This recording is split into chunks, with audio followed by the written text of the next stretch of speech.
Hello everyone and welcome to another Q&A session. And this time it's a really interesting question, and this question is asked by one of the community member, and the question looked like this. How to build logical thinking for writing code? I mean developing pattern thinking. To be honest, I really like this question and I decided to make an entire video on this question. And if you love coding, you will love this video. So let's dive in. So here I am going to share 5 golden rules that will help you to build logical thinking and you can write better code.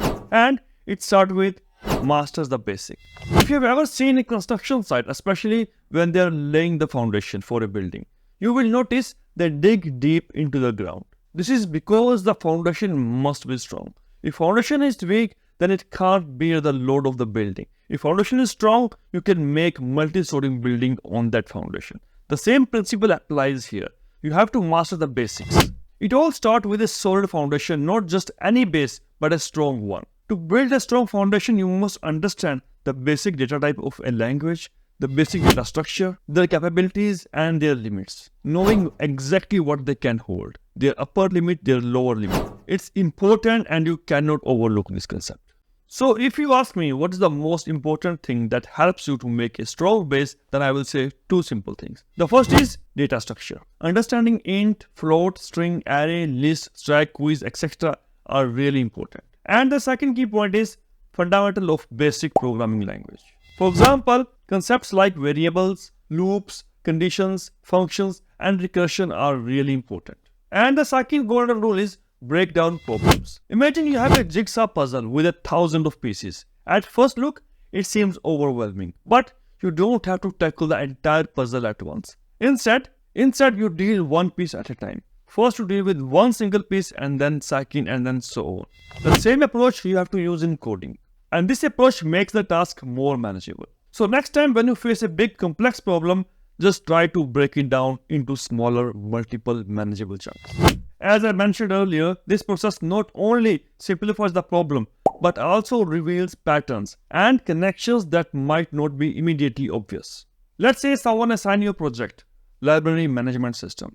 At very first look, it looks very complex and big, but break it into smaller, more manageable pieces. Then it becomes very simple and obvious. And for example, in this case, you can think about user management, book management, inventory management, and more.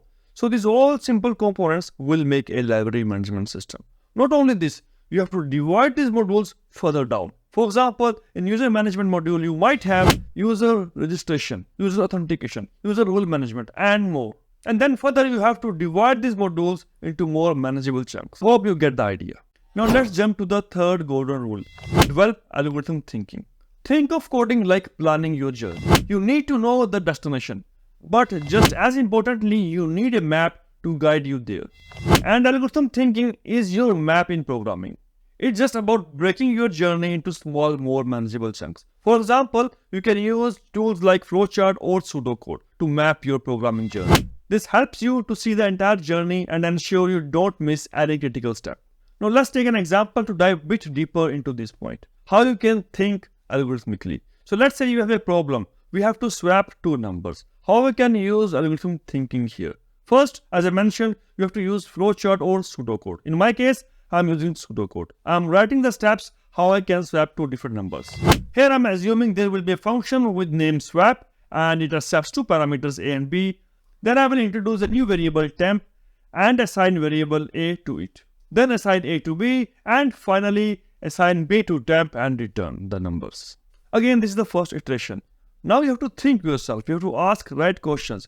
Can I improve this flow? Can I improve this flow without using a third variable?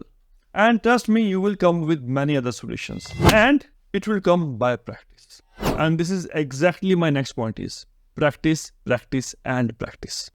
There's a popular saying, practice makes a man perfect.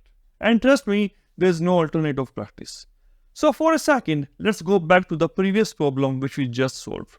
So we are going to swap 2 numbers without using a third variable. So this time the pseudocode will look like this. Add the value of a and b and assign the results to a.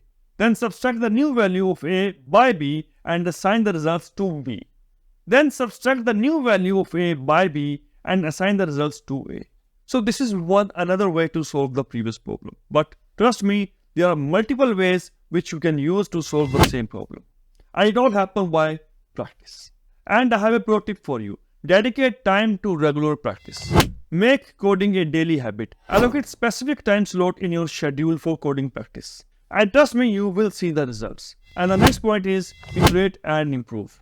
Iterate and improve is one of my favorite points. Why? Because you can apply this everywhere. So in coding, if you iterate and improve, your coding will go to next level. And here are some key points which you can use and iterate and improve your code. Review and refactor your code. So once you completed a task, just take a pause for a second and think about it. Can you solve the same problem with some other approach? Look for areas where you can simplify or optimize your solution. Learn from the feedback.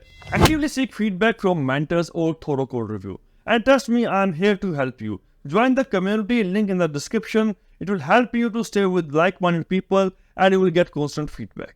And soon I will announce something big. But for now, let's go to the next point. Reflect on problem-solving process.